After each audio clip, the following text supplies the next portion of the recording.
Welcome Math SL students, Mr. Klinkerman here, and we are beginning our journey into the calculus topic of your IB Math SL syllabus. And what we're going to be doing is getting into what's called differentiation, finding derivatives, finding limits. That's what this chapter is going to be about.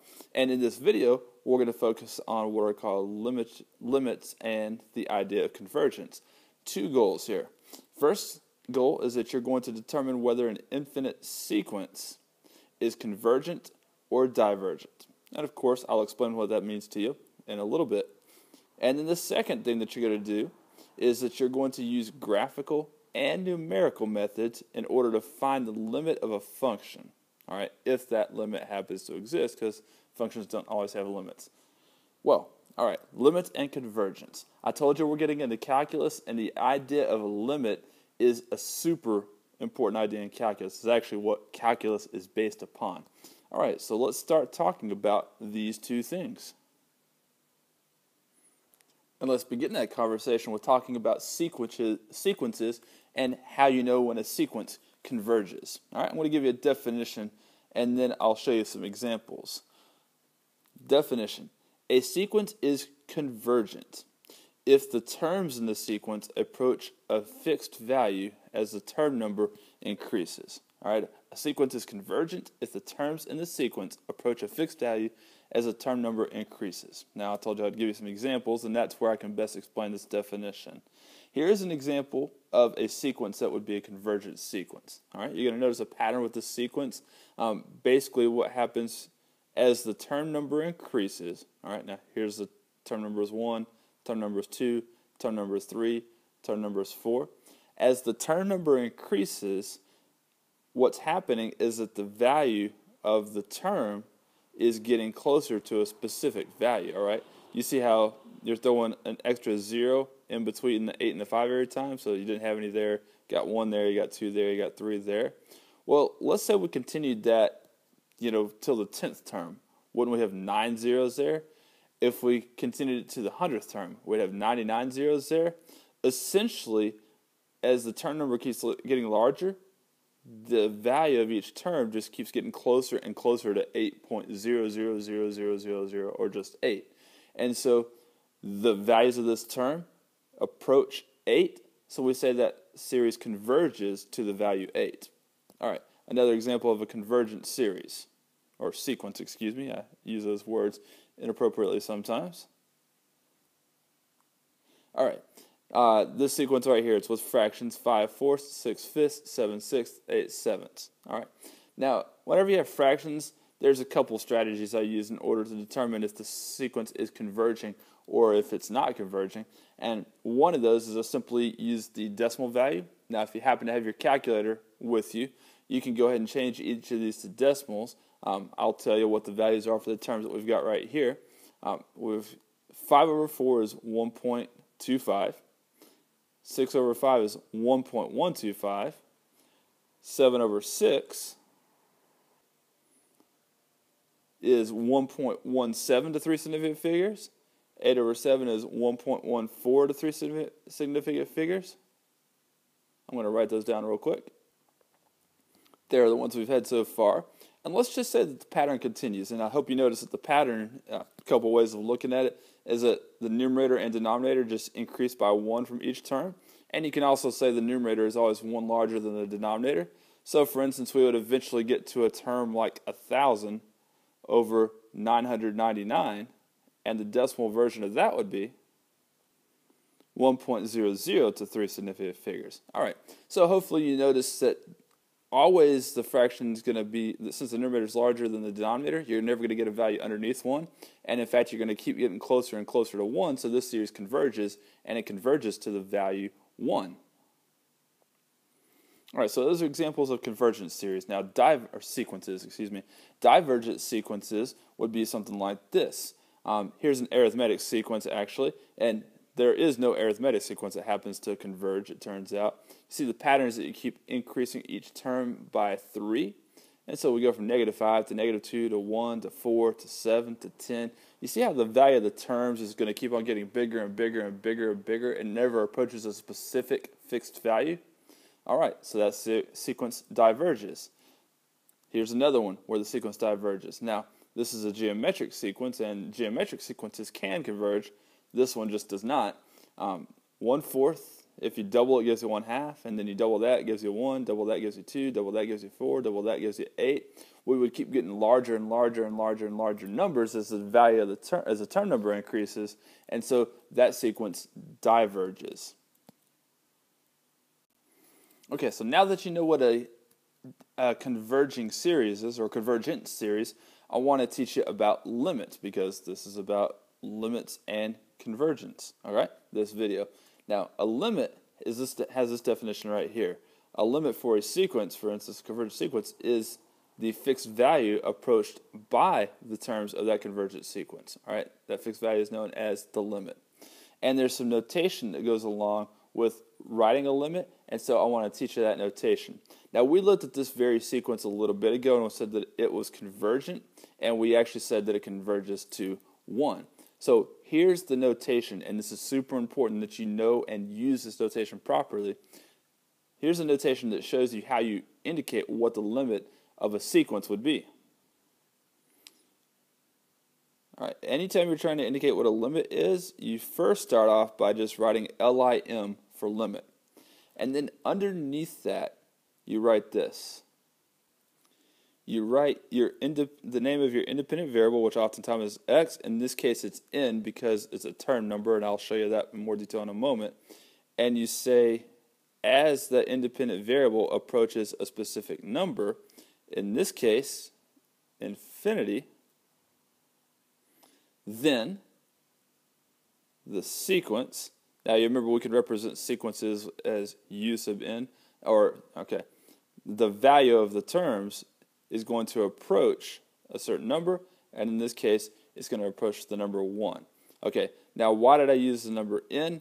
Well, n again corresponds with the term number. This is the first term, this is the second term, this is the third term, the fourth term, and in this row, I'm kind of making a makeshift table right there. In this row, we have the term numbers. All right. So this notation says, as this number approaches infinity, as it gets as large as it possibly can, this number, the value of the term, is going to get closer and closer to 1. Make sense? All right. You'll see that notation used in the way that you're going to more frequently use it very soon. Well, now that we've talked about what a limit is, I want to shift the focus of this video from talking about limits of sequences, convergent sequences, to talking about limits of functions, because it's with functions that we're going to be investigating the idea of limits a lot further. All right, now here we're going to consider the function 2 to the negative x power minus 3 is what function f of x is. And I want to use it to kind of describe to you what a limit is for a function. All right, whenever we're trying to say what a limit of a function is, what we're kind of trying to do is we're trying to test boundaries. All right, let's say, for instance, for a non-mathematical example, that you're manufacturing some kind of product, and that product is going to be something that people will use outdoors. And one of the things that you want to do anytime you're selling an outdoor product is you want to kind of understand what effects does temperature have, or extreme temperatures have, on that product. And so you might see kind of what are the limits of this product as the temperature gets very high or as the temperature gets very low. And it's the same kind of idea right here. We want to see as the value of x approaches whatever number we care about, what happens to the value of y, or the value of f of x. All right, so let's say we wanted to know what happens as the value of x approaches 0 on this graph. Well, of course, that's going to occur right here. That's where x is equal to 0. All right, now as you travel along the graph, the values of the functions from either side, and you keep getting closer and closer and closer and closer to 0, what is the value of the function equal to? Well, in this particular instance, when x equals 0, y is equal to negative 2. Does that make sense? And so what we could say here then is that the limit as the value of x approaches 0 for this function 2 to the negative x minus 3, we can say that that limit is equal to negative 2. All right, as x gets closer to 0, the value of 2 to the negative x minus 3 is equal to negative 2. Now let's say we test some extreme values. What if we just continued growing x infinitely? Okay, what would the value of the function become? Well, I think you guys are familiar with the idea of a horizontal asymptote. And do you notice that this graph has one? All right. As x gets getting larger and larger and larger, or in other words, as x is approaching the largest possible value it can, infinity, the value of y never gets below negative 3, does it? Okay, so we could say that the limit as x approaches positive infinity of the value of 2 to the negative x power minus 3 is equal to negative 3. Now let's test the other extreme. Let's say we look as the graph is going to the left as far as it can go. So x, I'll write it this way, is approaching negative infinity, because negative infinity is that way, right? Well, as x is approaching negative infinity here, what's happening to the value of y? It's continually increasing and increasing and increasing without a boundary, isn't it? So, in other words, we could say that that's going to approach positive infinity.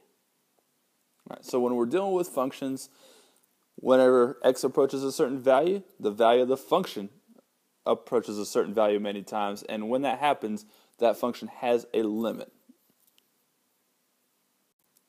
Now, I'll teach you more about finding limits here in a moment, because that's the big takeaway from this video, but let me talk more about notation, and specifically how you read limit notation along with functions. I taught you how to do it with sequences that converge. Now let's talk about it with functions. All right, whenever you see limit notation, and you recognize it right here, here is the way that you read it.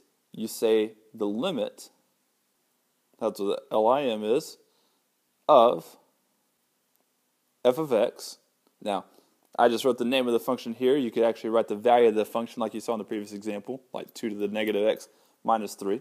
All right, the limit of f of x as x approaches c, or as the value of x approaches the value c, is L. All right, the limit of f of x as x approaches c is L. That's how you read limit notation. All right, great. Now you understand the notation, I believe, and we'll demonstrate that a little bit more. But the rest of the video is going to focus on the two methods that you use to find the limits of a function for specific values of x. And we're going to start with the graphical method. And you're going to use your graphing calculator a whole lot for this. This is definitely a paper 2 style question in the sense that you can use your calculator for this. Just type the equation into calculator, see what you get. And I have right here the graph of the function f of x equals 2x plus 3 over x plus 1. And we're going to find the limit of that function for 3 different values of x. First as x approaches 0, then as x approaches infinity, and then as x approaches negative 1. Great. Now, what we want to do then is we want to find out where is the point on this graph where x is equal to 0, all right? Because we want to find out where x is approaching 0. And this is very important. Once you find out where the value of x is that you're approaching, or where the graph is when x approaches that, then you need to see, does the graph approach a specific value of y from both sides of x? In other words, if I was on the left side and I was getting closer and closer to 0, would the graph approach the same value as if I was on the right side and I was approaching 0 going towards the left? And it turns out that whether you're going from the right or to the right or to the left here, that you end up at the same spot in either place. In other words, the function kind of converges right there, and so the function has a limit, and that limit is 3. All right, so we say that the limit as 2x plus 3 over x plus 1, or of 2x plus 3 over x plus 1 as x approaches 0 is 3. Now let's see what the limit as x approaches infinity is for this graph. And here's another horizontal asymptote question, basically. As x is approaching infinity, that means x is getting larger and larger and larger, and it's going to the right. And as I discussed an example a couple of slides ago, it looks like we're keep getting closer and closer to a specific value as that happens, and that value is 2. This never gets below 2. Okay, now by the way, I just talked about when we were finding the limit as x approaches 0, how you had to check from the left side and from the right side and see if they got you the same thing. Well, whenever you're checking the limit at an extreme value, either infinity or negative infinity, it's not possible to approach from both sides. We can only approach that from the left, and we can see that it's getting closer to 2.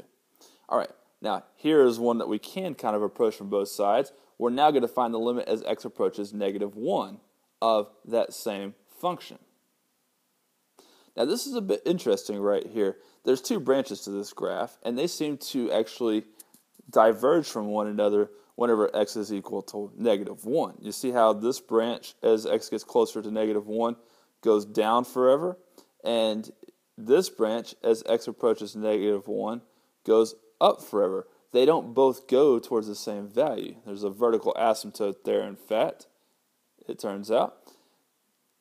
And so since the graph does not approach the same fixed value from the left side of negative 1 as it does from the right side of negative 1, what we can do is we can say that the limit does not exist as x approaches negative 1 for this function right here.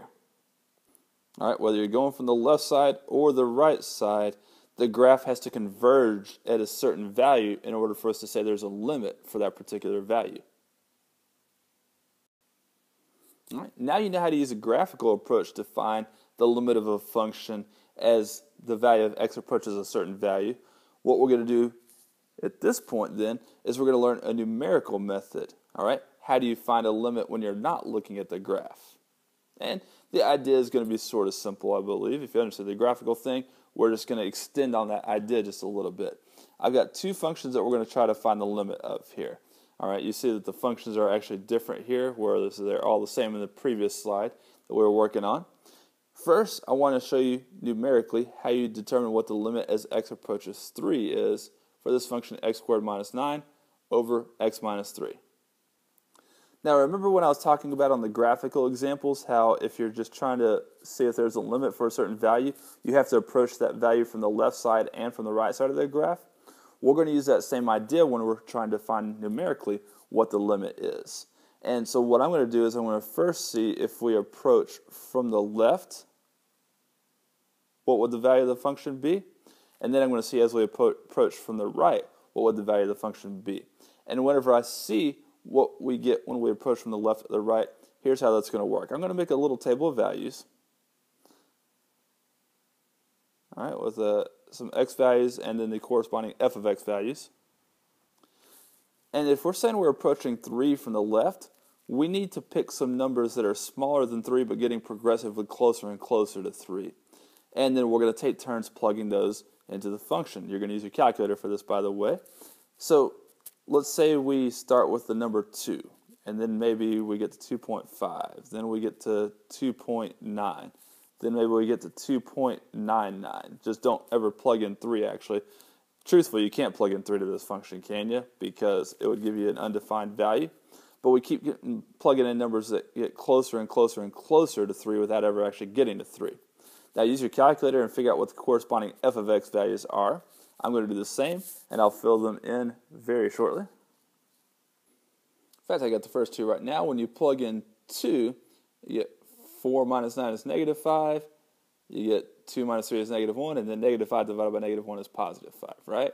And then I got the rest on my calculator. If I plug in 2.5, I get 5.5 for f of x. If I plug in 2.9, I get 5.9. And if I plug in 2.99, I get 5.99, and you could keep picking numbers closer and closer to 3 if you wanted to. So, as we approach 3 from the left, as the value of x approaches 3 from the left, the value of f of x becomes very close to 6, doesn't it? Let's see if it gets the same thing from the right, because if it converges, if it gets to the same value from the left and the right, then 6 will be our limit.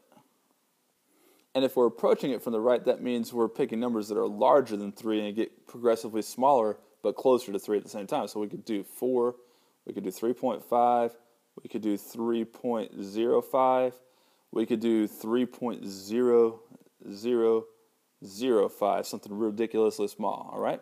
Now let's plug each of those in and see what we get. If you plug in 4, the value of f of x is 7.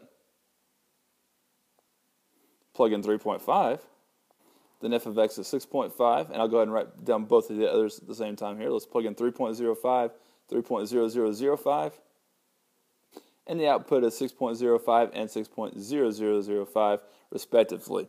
So we kept getting close to 6 when we approached from the right, and we kept getting close to 6 as we approached from the left, so we can say that this function converges at 6 as x approaches 3, so that is the limit as x approaches 3 of that function right there. It's going to be 6.